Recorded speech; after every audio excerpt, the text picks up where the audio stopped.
Now, if you remember back, the dot product had all sorts of fantastic properties that related the two vectors A and B, for which we're taking the dot product of, with the angle between them, and all sorts of really cool things like that. It turns out that the cross product shares similar, really interesting and important relationships between the two vectors for which we're computing the cross product. Now, let me just remind you that with the dot product, we had this fantastic identity that the dot product between a vector A and B is equal to the product of the lengths of the two vectors multiplied by the cosine of the angle between them. Well, it turns out we can prove, and I won't do this right now, but we can actually prove a related type of identity for the cross product. Well, now remember, the cross product is a vector, so we can't expect to have the cross product of two vectors equaling something like this, because this is a number. But it turns out that the length of the cross product will exhibit an identity, will give rise to an identity similar to this, and here it is. It turns out that the length of the cross product vector A cross B is equal to the length of A times the length of B multiplied by the sine of the angle between them. So you can see how closely related the dot product and the cross product are. The length of the cross product sort of exhibits an identity that's very similar to, in fact, the dot product. So there's a synergy here, and let's see if we can uncover exactly what that synergy is. So one thing we can do immediately is to take a look at this and say, hey, what can you say about when two vectors A and B are parallel? Well, if they're parallel, what's the angle between them? Well, if they're parallel, the angle between them is actually going to be 0. And sine of 0 is 0. And so I see that, in fact, the length of the cross product of those two vectors would equal 0. And so, in fact, this is a really great theorem.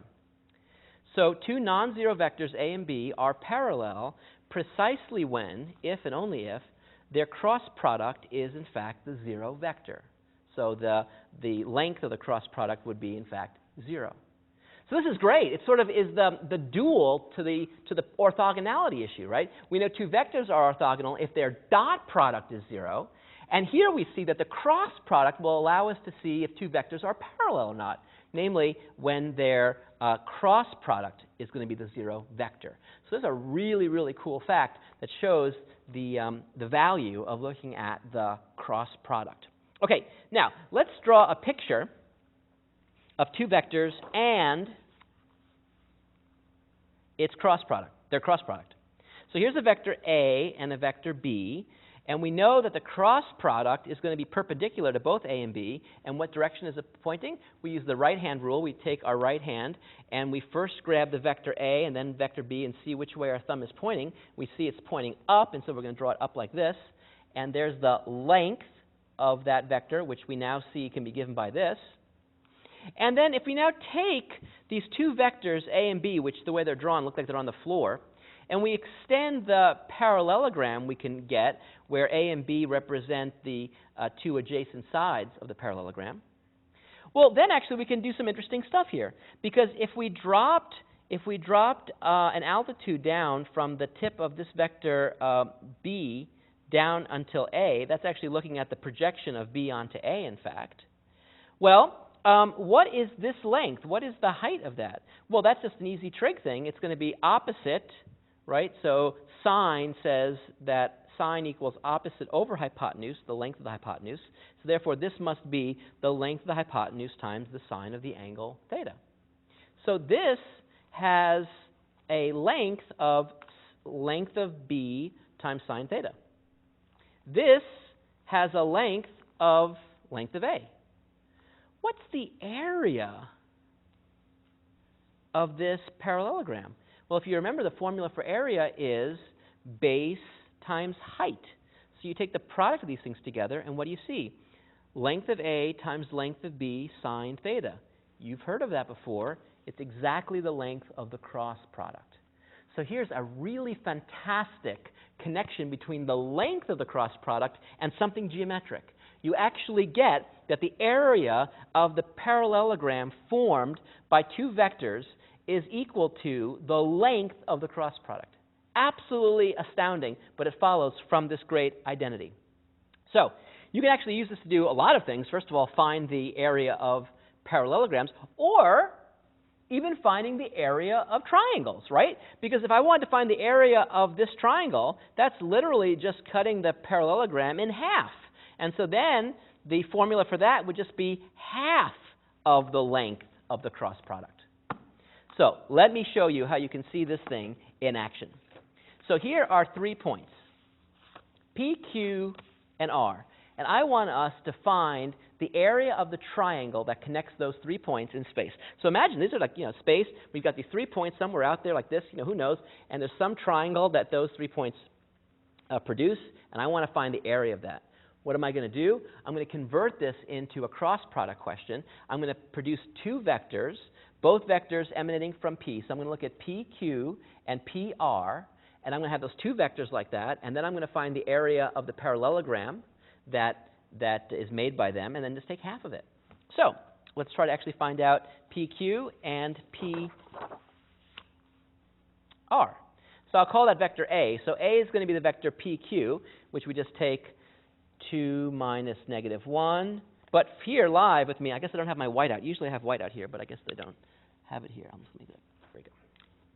So here I'm going to take the -4 minus the 2. There we go. 7 minus the 4. That looks good. And then here I see 3 minus the -1, and then 3 minus the 2, and then -1 minus the 4. So when I compute those things, I actually see what the vector A is and what the vector B is. And now what I'm going to do is I'm going to take those 2 vectors. Those are 2 sides of this triangle. And I'm going to compute the cross product. Now that's going to be a vector. Its length will be equal to the area of the parallelogram formed by these 2 things. If I take half of that length, then I actually get the area of the triangle PQR. So let's actually execute that right now. So first I've got to find the cross product A cross B. How do I do that? Well, we talked about this a little bit. What I do is I set up this 3 by 3 matrix and find a determinant. I put I, J, K here, the coordinates of A here, the components of B here, and then I go off and compute this thing. So I take I, and then I block this off, and I get these 4 numbers produced here. Minus, don't forget the negative sign. This is a great place to make a mistake. -J, and then you cross that out. 3, 3, 4, -5, 3, 3, 4, -5, plus K. Cross them out, and you see 3, -6, 4, 1. There it is. And then do the little cross product-y thing here. So here I see 30 minus 3, which is 27. Here I see -15 minus 12, which is -27, but there's a negative sign in front. So that gives me a positive 27. And here I see a 3 minus a -4, which is going to give me a 27. So this vector right here represents the cross product. Okay, but what do I do to find the area of the parallelogram formed by these 2 vectors? I've got to find the length of that. All right, good. So if we now compute the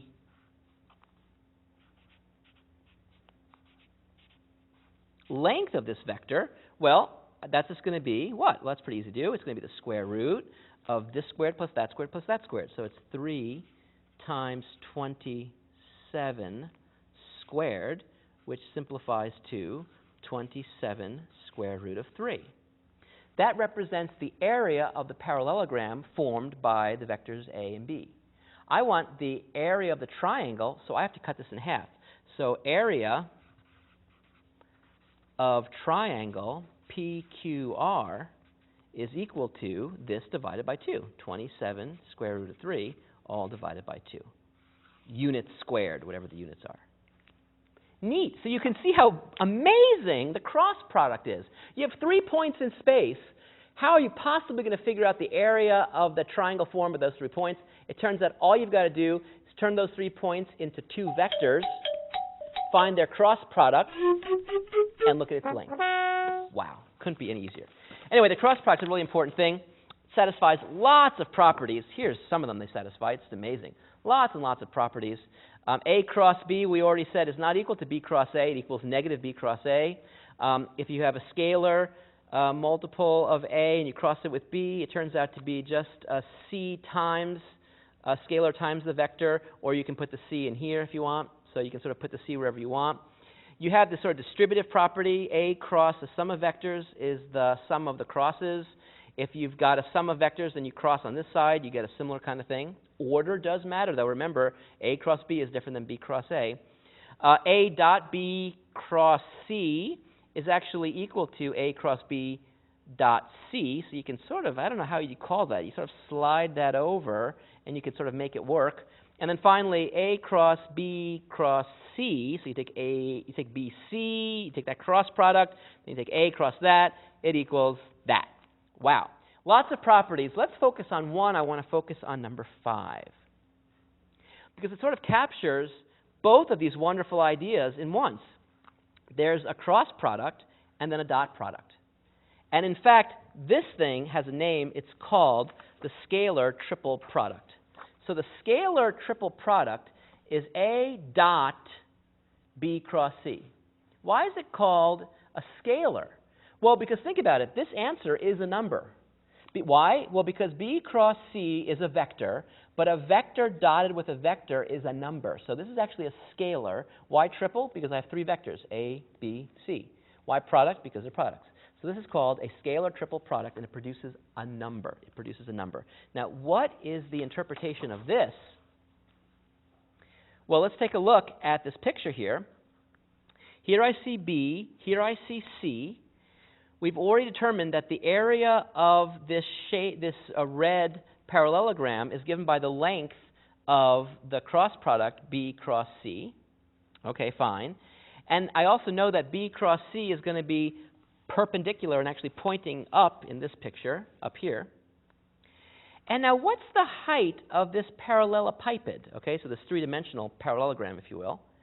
Well, the height is going to be nothing more than the projection of the vector A onto the cross product, B cross C. That's the height. And we've already talked about that. We know how to find that. That's just a projection thing. And so we can actually figure out the volume of this parallelepiped.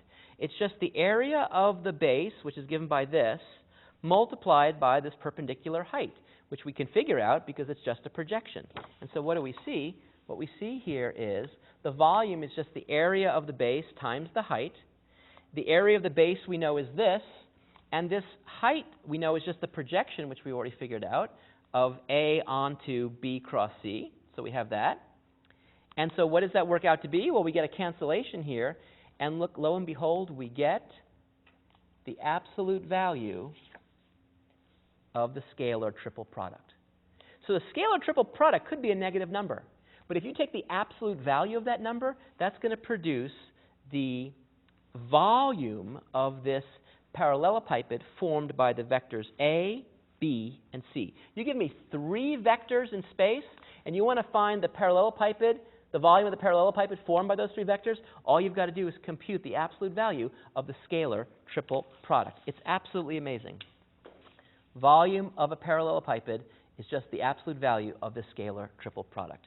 Very, very, very, very, very, very cool. Okay, so let's do an example right now where you can see this idea happening live. So here are 3 vectors, A, B, C. And what I want to do is I want to find the volume of this parallelepiped. So what do I do first? Well, first I'm going to take a B cross C. Okay, this is going to be a little bit of work here, and so I'm just going to start to abbreviate a little bit here. So B cross C. When you get really good at this, you can start writing this really fast. There's I, J, and K. Then I write B, order matters, B, and then C. Okay, let's go. Let's see how fast we can do it. So I have the I out here, and then I see 1, 3, 0, 5. 1, 3, 0. Oh, sorry, I is here. So I have 0, 3. Don't be too fast, by the way. 0, 3, 2, 5. Minus, don't forget the minus sign in the middle term. J, and then 1, 3, 0, 5. I got excited about that one. And then plus K, the final one is going to be 1, 0, 0, 2. And so I can instantly read this off. This is going to be a 0 and then minus 6. So I have a negative 6I. And here I see a 5 minus 0, so negative 5J. Once you get good at this, you can really start to compute these things really quickly. And so I see that this cross product is this vector right here. -6, -5, and 2. And now what do? Well, to figure out the volume, I have to look at the scalar triple product. So I'm going to now take a look at A dot B cross C. Well, here's A up here, and I'm going to now dot it with this. So what do I see? I see 2 times -6, which is -12, plus -5, -5 times 1, plus 3 times 2 is 6. So what does this give me? Well, this gives me -12 plus 6 is actually -6, and -5 is -11. Could the volume be -11? Of course not. But don't fear, the volume is the absolute value of that. So the volume, in fact, is 11 units cubed, whatever the units are. So you can see how easy it is to find the volume of some really complicated-looking parallelepiped sitting in three-dimensional space, even hard to visualize, and yet the mathematics, the beauty and the power of the mathematics allows us to compute the volume with little effort at all. So it's absolutely amazing. And so we get a final answer that the volume is, in fact, equal to 11 cubic units. That is the power of the cross product, and you can see how beautifully and naturally it fits in with the dot product, and the scalar triple product really captures a lot of information. Anyway, enjoy thinking about vectors, and remember, they're all around us. I'll see you soon.